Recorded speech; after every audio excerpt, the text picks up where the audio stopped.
Think about a happy memory in your life.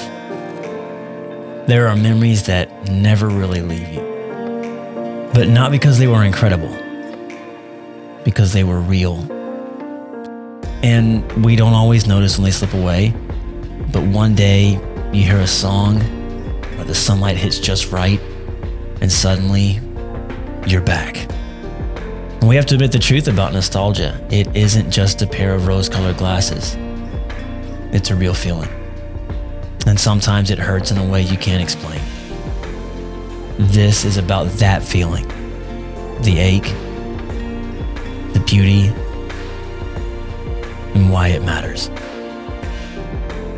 There are things we find all along the way in life. Things that come and go, people, feelings, places. Nostalgia is bitter and sweet, like running your fingers over the worn spine of a book, which you'll never open again. It takes you back to places that feel like home, even if those places don't exist anymore. To moments so vivid, you swear you could reach out and touch them. And yet there's a pain that comes with nostalgia. And it's not a sharp pain.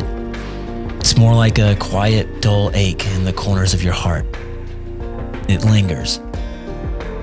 Never loud enough to overwhelm, but always present.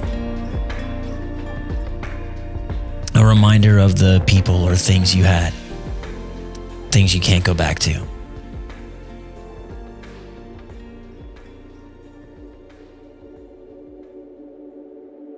I remember taking a road trip one time with my family, and along the way we stopped by one of my dad's childhood homes.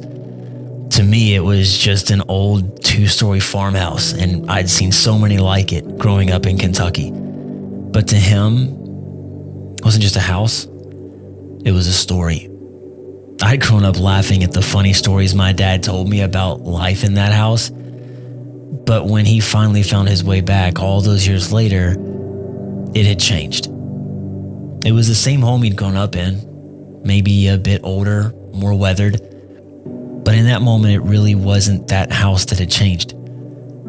It was his library of memories that disappeared. And all he said was, "It didn't look like that when I grew up here." I'll never forget the look on his face and the way his demeanor shifted from golden to gray. Many of the things we find in life aren't permanent. We all have something or someone we've lost along the way. A part of our lives that we've passed by.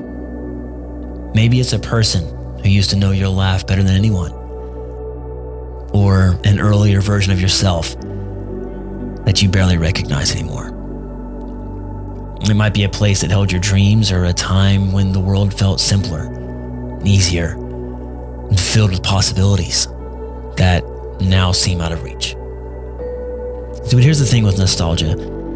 The hardest part isn't that those things are gone.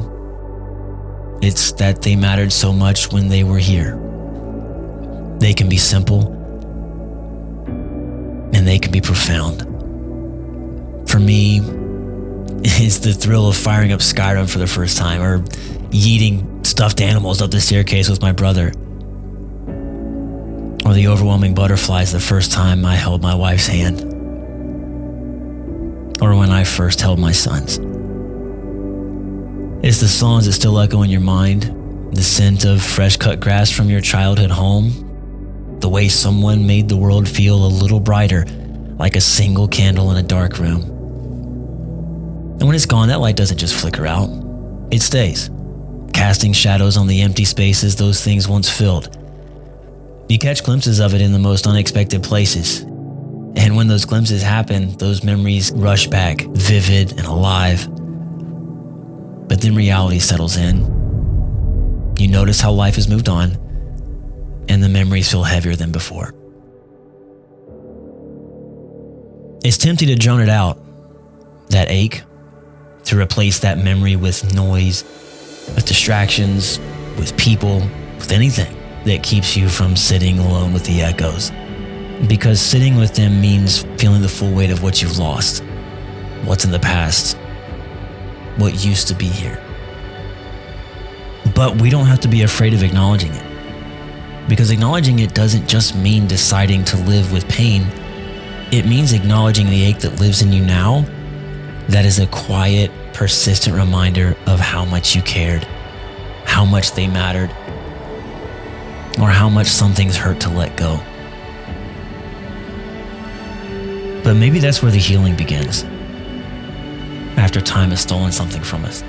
Not in suppressing the sorrow of past joys now gone, not in trying to erase the melancholy nostalgia, but in learning from it, letting it teach you about who you are. And if you let it teach you, what things will you decide to enjoy more fully now, knowing that someday, these days too will be a memory?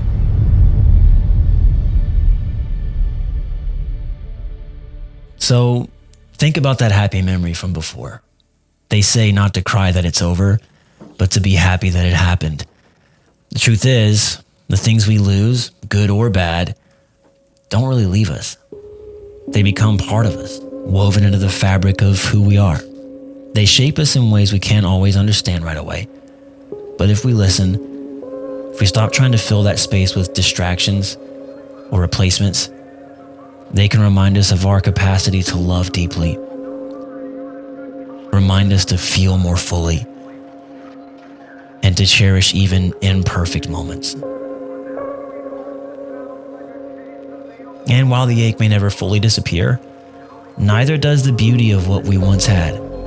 The laughter, the thrill, the subtle things, they can stay.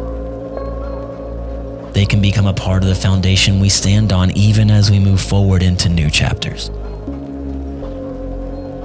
If you enjoyed this, or if it made you think about one of your memories a little bit differently, hit the subscribe button and hop down in the comments. Tell us about a memory that you've been thinking about lately, because that's part of sunrise culture.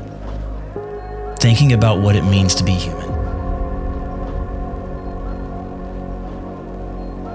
In life, we all have a chance to find out that even a good memory can hurt when it's gone because it meant something, because it was real.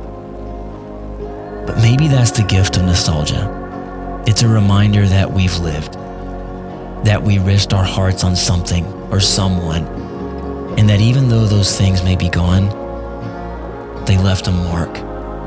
They were here. There's something quietly beautiful in that. Because in holding on to those memories, even in their imperfection, we can keep their best parts alive. And maybe then we can understand that with all the sorrow and joy in life, we are lives that have been lived. And maybe that's enough. Always remember, someday, these days too,